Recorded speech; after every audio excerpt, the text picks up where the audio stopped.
الآن بعد هذه المقدمات وهذه التوضيحات نروح الآن بالأمثلة.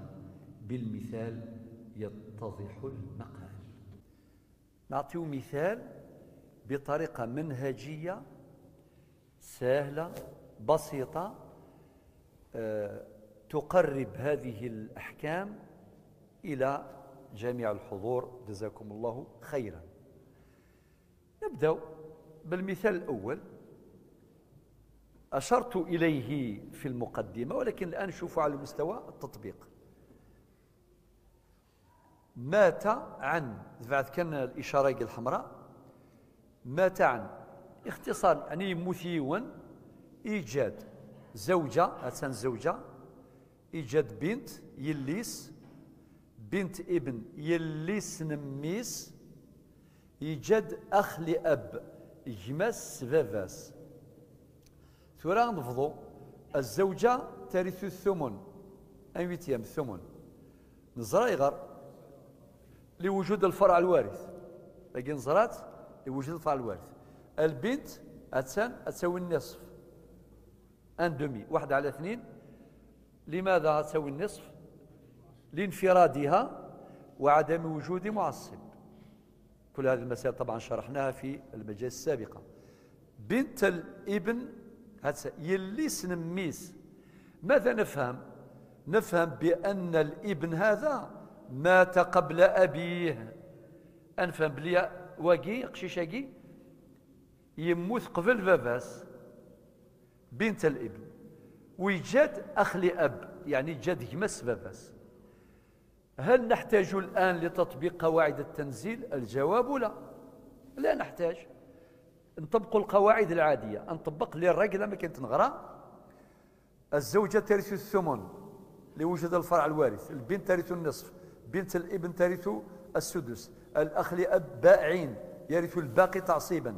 أصل المسألة 8 و6، طبعا 38 هي علاقة تداخل، نأخذ العدد الأكبر 8 و6 هي علاقة توافق، وشرحنا علاقة توافق معنى كلاهما عدد زوجي، كل منهما يقبل قسمة على نفسه ولا يقبل قسمة على الآخر، فنبحث عن الوفق ثم نقسم مقام الكسر، مقام الكسر الأول على الوفق، والناتج يضرب في مقام الكسر الثاني والعكس صحيح. يعني 8 مقسومة على 2 يساوي 4 مضروبة في 6 يساوي 24. هذا 24. 6 مقسومة على 2 يساوي 3 مضروبة في 8 يساوي 24. 24 هي هنا 24. ثم 24 3 عدد أسهم الزوجة 3 أسهم من أصل 24. البنت عندها النصف، نصف معناه 12 من أصل 24. بنت الابن عندها السدس، السدس علاه تكملة للثلثين. وهذه اللي قلناها المعادلة، معادلة في الرياضيات، المعادلة ذات المجهول واحد اللي راهي موجودة في قوله تعالى: يوصيكم الله في أولادكم للذكر مثل حظ الأنثيين، فإن كن نساء فوق 2 فلهن ثلث ما ترك، وإن كانت واحدة فلها النصف. وقد قلنا لكم بأن الآية ذكرت الثلثين وذكرت النصف، ولكن لم تذكر نصيب الباقي يعني السدس، فكان مجهولا إكس سين. بالمعادلة ذات المجهول واحد نستخرج يعني سهم أو نصيب السدس. السدس زائد النصف يساوي ثلثين. لذلك نقول أدنيني بنت الابن ترث السدس تكملة للثلثين من باب الاختزال. طيب سدس 24 معناه 4، كي نجمعوا 3 زائد 12 يساوي 15، زائد 4 يساوي 19. شحال باقي الأخ لأب؟ 5. إذن هذه المسألة ليس فيها تنزيل، ونحو جرى وزو ولاش لا يوزو لا والو، ما كان لا تنزيل وصية واجبة ولا شيء. نروح الآن نجيب مثال آخر وين كاين تنزيل. مات عمر أثذوك، يموت عمر عام 2025 وترك أب إيجاد فافاس وأما، أبا وأما يماه، وترك ابنا، وترك بنت ابن مات أبوها عام 2023. يلا البنت قاس نسمي فاطمة، فافاس يسميس علي، جدس فاطمة يسميس عمر. صافي علي ياقي يموت 2023 اسمي يموت شو ديجا إيجاد يليس فاطمة، إيجاد عمر اللي هو فافاس، إيجاد وقيد جد سنتسا، إيجاد ثقيد جداس، خاطر بدنتك الصفات سدود وفي غير شو شغف لاون ذي خاطر تتغير الصفات بتغير المواقع، ودائما النسبة تعود إلى المورث. يا أخي نعود مرارا صعب جدا أن تعرض عليك مسألة في الميراث جدا. واحد كيفاش يكسبوزي القضية صعب، تحتاج إلى منهجية ميثودولوجي. يجي واحد عندك يقول لك مات جدي وترك خويا وتركني انايا وترك عمي وترك، يخلطها لك ما تفهمش. وترك يقول لك وترك يما، هو نورمال ما يقولش ترك يما، يقول لك ترك زوجة، خاطر ما يعنيش ماشي انت اللي مات هو باباك. صافي يماك بارابور ليك هي يماك، ولكن بارابور لباباك هي زوجته. صافي احيانا ماشي احيانا معظم الاوقات يصعب طرح او عرض قضايا الميراث. لذلك كاين مفتاح اللي هو نقول النسبة إلى المورث، تكر النسبة إلى المورث. ثورة ذاكي اسمي موت عمر خدمة غلطات 2025 إيجاد فافاس يعني فافاس عمر، إيجاد يماس يماس عمر، إيجاد أميس ميس عمر، إيجاد يليس نميس علي ذميس عمر، ولكن علي يموت 2023 إيجاد يليس علي أكركيني يليس علي نكون ديني إذ يليس نميس معنى حفيدة. يجد ثلاث يسيس بنتين أفهمتي ذاك. يلا درك نطبقوا القواعد الميراث العادية كيف ذاكي قبل التنزيل أثاس زكوا قبل التنزيل. الأب يرث السدس لوجود الفرع الوارث، الأم ترث السدس لوجود الفرع الوارث، لقوله تعالى ولأبويه لكل واحد منهما السدس مما ترك إن كان له ولد.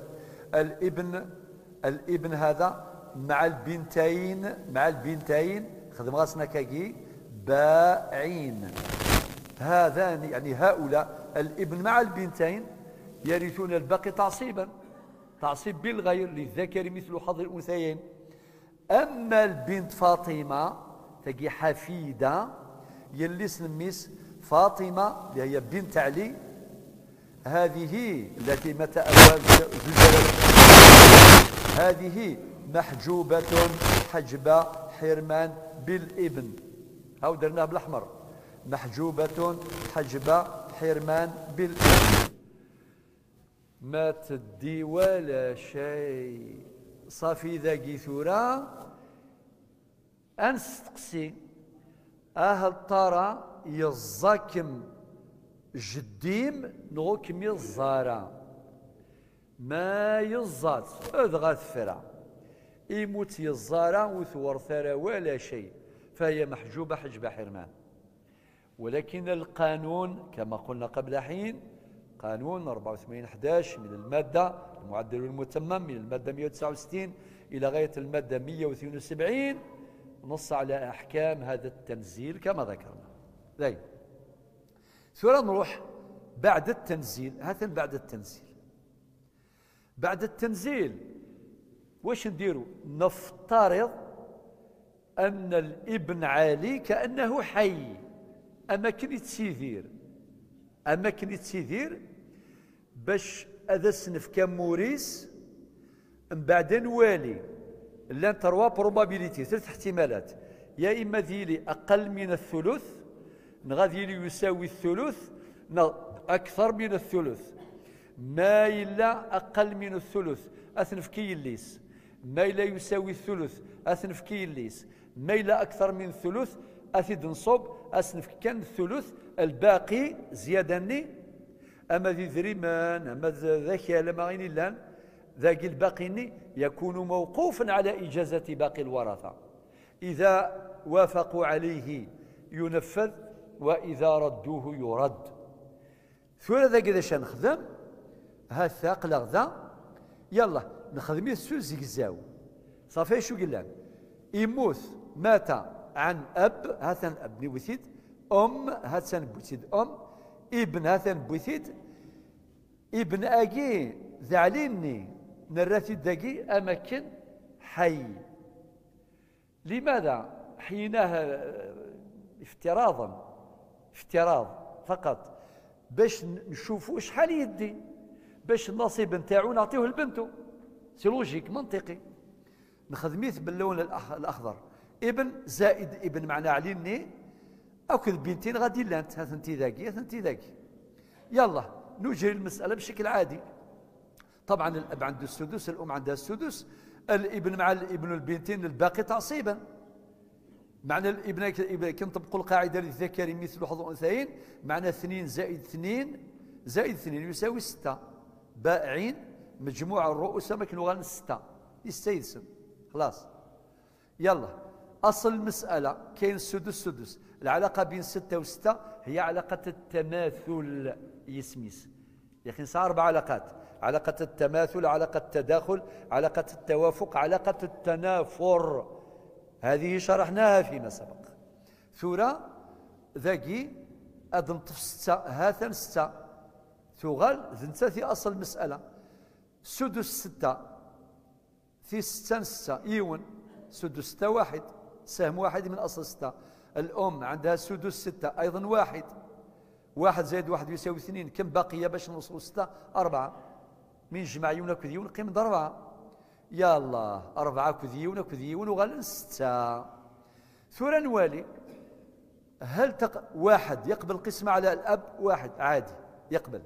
واحد يقبل قسمة على الأم وحدها يقبل. 4 تقبل قسمة على 6 لا.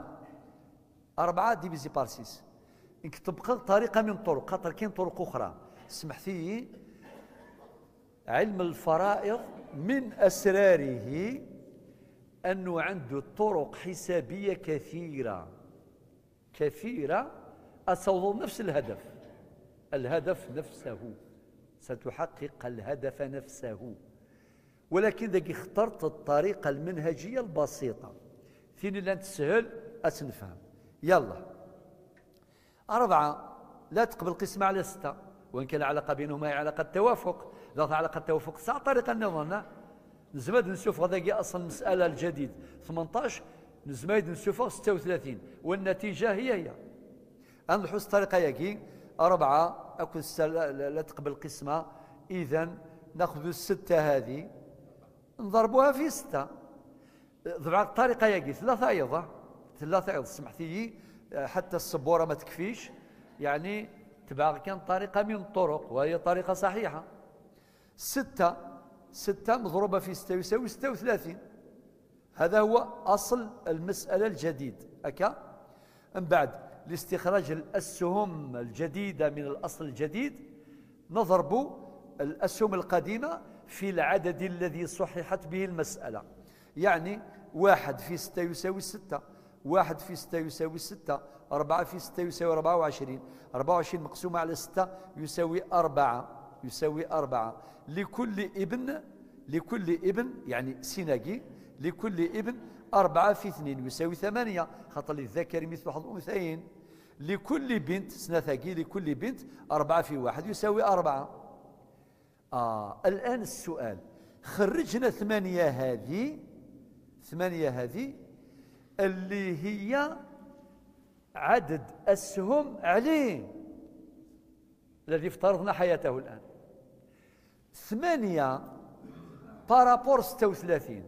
هل ترى هي أقل من الثلث أو تساوي الثلث أكثر من الثلث؟ أقل من الثلث. ما هو ثلث 36؟ 12 صافي و8 أقل من 12 8 أقل من 12. إذن مباشرة ماذا نقول؟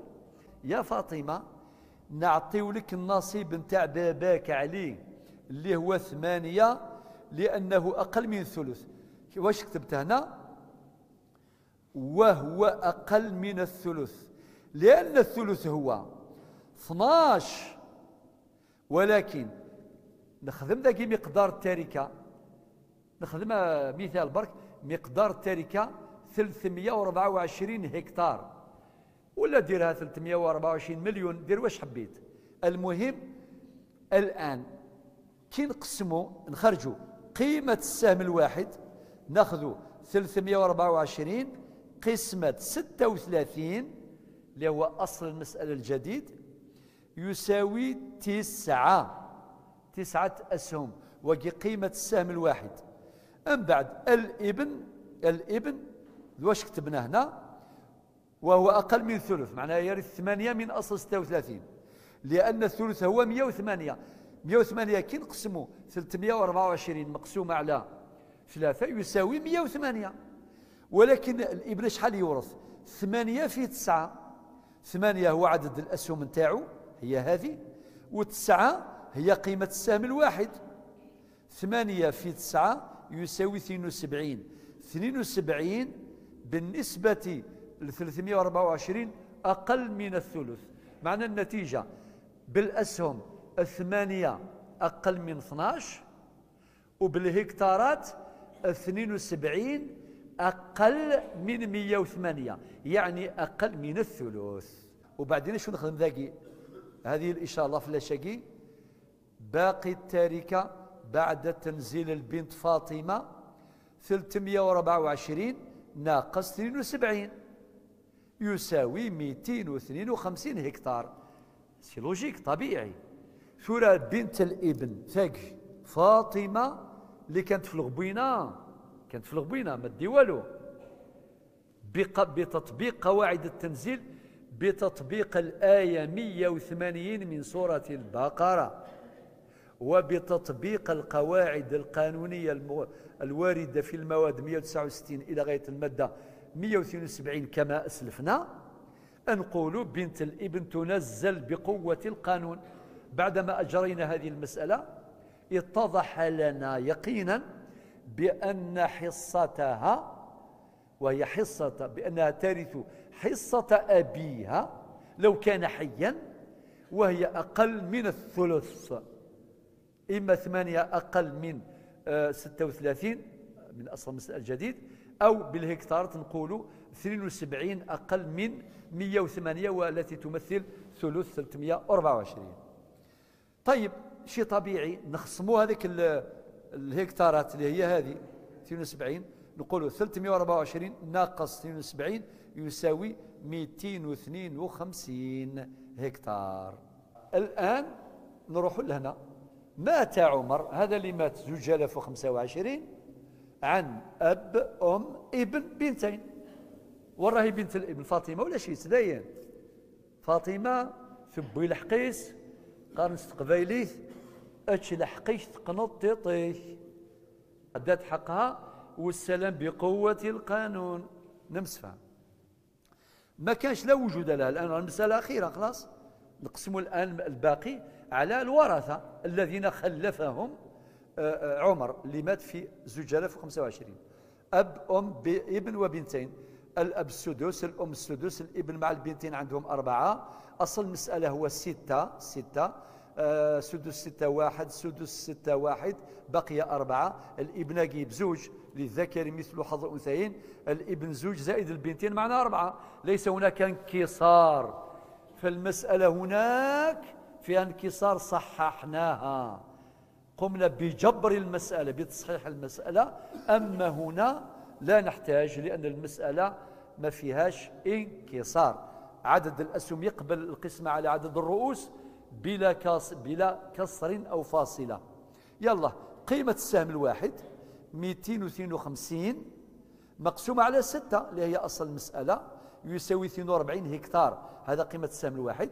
من بعد نأخذ عدد الأسهم كل يوم سهم ينس ونضربوها على قيمة السهم الواحد اللي هو 42. الأب 1 في 42 يساوي 42 هكتار، الأم 1 في 42 هكتار، الابن مع البنت 4 في 42 يساوي 168 هكتار، مقسومة على 4 يساوي 42. للابن 42 في 2 فوا 2 طيب يساوي 84. لكل بنت في كذاكي لكل بنت 42 في 1 يساوي 42 هكتار. صافي المجموع نقولوا الاب عنده 42 هكتار، الام عندها 42 هكتار، البنت عندها 42 هكتار، البنت الثانيه 42 هكتار، اما الابن الوحيد عنده 84 هكتار. وبذلك تنتهي هذه المسألة في التنزيل، وهي مسألة بسيطة. وهناك مسائل أخرى فيها تعقيد كبير. أعتقد أن المقام هذا الذي يحتاجه، فلكل مقام مقال. شكرا لكم والسلام عليكم ورحمة الله وبركاته.